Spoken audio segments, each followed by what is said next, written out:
So in today's lesson, we'll do a fun vocabulary test with idioms from our Beyond Borders episodes as well as our Real Life English podcast.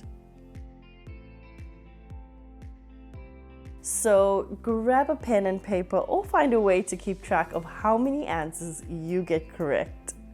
Plus, we've included a bonus question which only those with an advanced vocabulary might know. So let's begin. Right, so it's the native speakers who need to change to be more understood with, without using all those sports idioms and, like expressions and once in a blue moon, where it's great to know.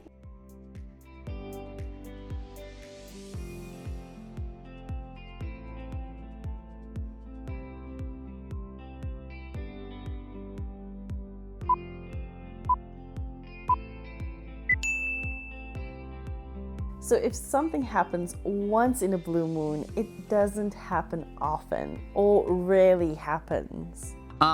For me personally, I think you need to be careful when you speak your mind because if you speak your mind in a work meeting, you could get in trouble off your boss or something like that. What do you guys think?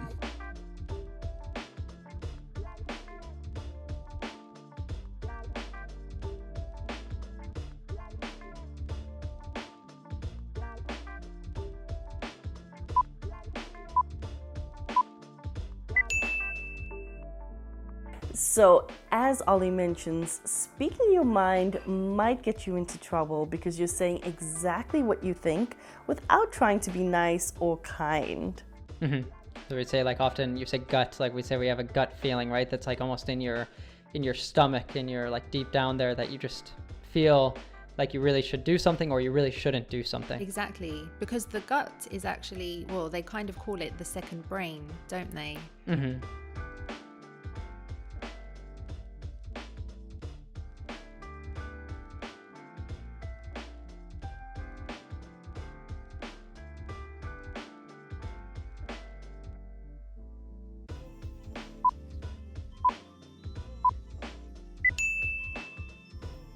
So a gut feeling is based on intuition or instinct as opposed to being based on fact. So it's basically a feeling you have about something without actually having the evidence to prove it.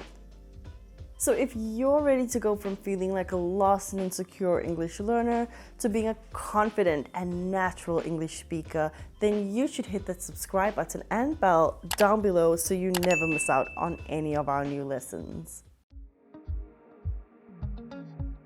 So in this part, you have to complete the sentences with the missing information you hear in the clip.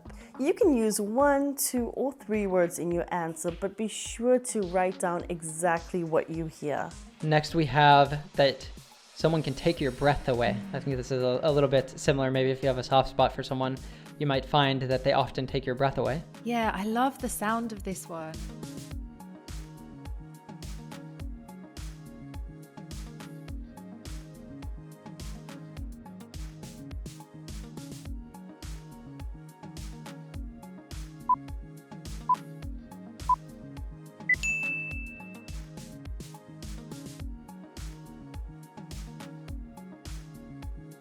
Now, if something takes your breath away, you feel extreme surprise and admiration because it's extremely beautiful or exciting.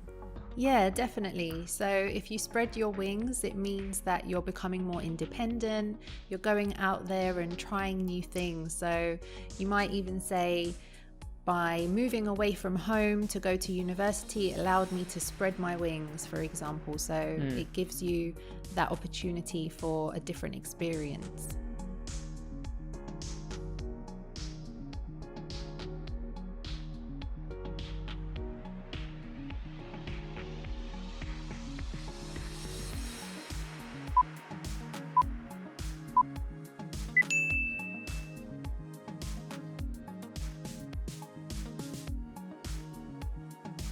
So this expression, to spread your wings, means to become more independent and confident, or to try new things, such as starting a new job, becoming more sociable and meeting new people, traveling abroad, absolutely anything you're doing for the first time on your own.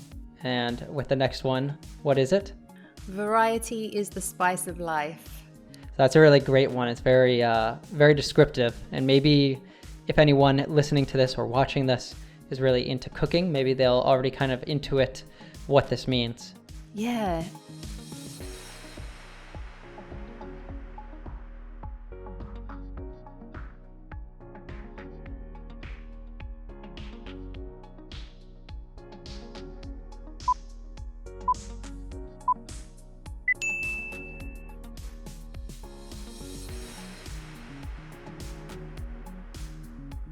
We use this to say that life is way more enjoyable and exciting when it includes many different things and experiences. If you would like to add some spice to your English learning, then we have just the thing to take your breath away. Our Real Life English app. It's absolutely free. You have access to real-life conversations with our podcast, where we talk about how to best learn English, culture, movies, and so much more. The best part is that you can practice with new transcripts and flashcards every single week. You never again have to feel like a lost and insecure learner. So download the app right now by clicking up here or down in the description, or simply search for Real Life English in your favorite app store. So in this part, you have to try and guess the meaning of each expression. It's burn the midnight oil. And what does that mean when someone burns the midnight oil? So I guess this comes from maybe centuries ago when people had oil lamps for light. And so maybe they're working in the evening really late and they're burning the midnight oil. They're like using up all their oil to basically work through the night. So if you burn the midnight oil, you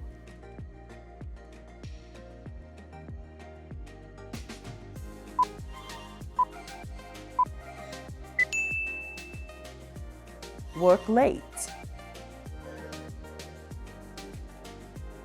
If you don't speak the same language with someone, it doesn't mean that you don't actually speak their language, whether it's English, Spanish, Italian, whatever. It's just that you don't really relate to that person, so you don't really understand them. If you don't speak the same language as someone, it means you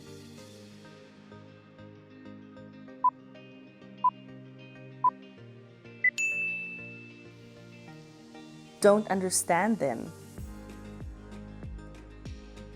And I guess that's the same for us. We're choosing a public life, being here, podcasting, making videos. So I guess if people criticize us in the comments of YouTube, doesn't happen too often, luckily. We have to be able to, roll with the punches. You roll with the punches when you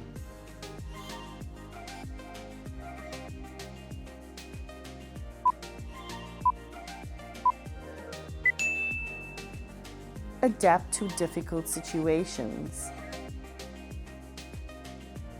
Yeah, definitely. Like rather than listening to nothing or listening to music, you can listen to the podcast. Kill two birds with one stone is like what we say a lot. You do two tasks at once. You kill two birds with one stone when you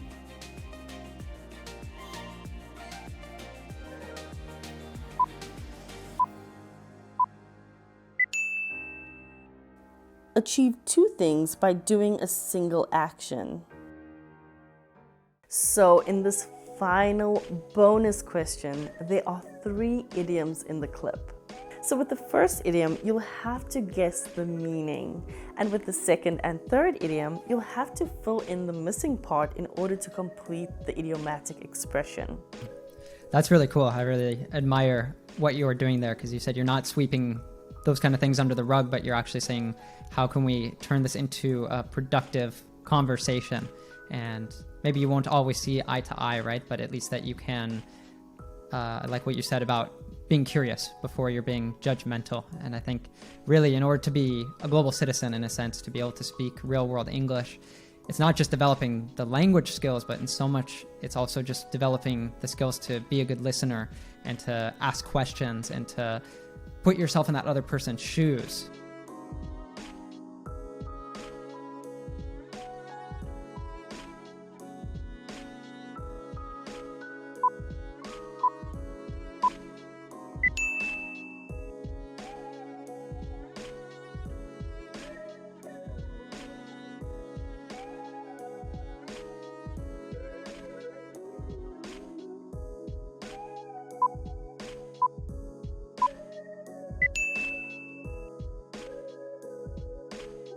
So if two people see eye to eye, they agree with each other. So to put yourself in someone else's shoes means to imagine what it's like to be in someone else's position, especially if they're going through a difficult situation. So before you continue watching, why not pause the video and tell us your score from the test down in the comments. If you enjoyed today's lesson and would like to continue testing your English with us, then why not watch this lesson next? So for this test, you will answer 15 questions. They start out easy and then gradually increase in difficulty. Just a reminder that this is an informal test that does not replace a proper placement or proficiency test where all your language skills are assessed. However, it will give you a pretty good idea of what your English level is in terms of grammar and vocabulary. Are you ready?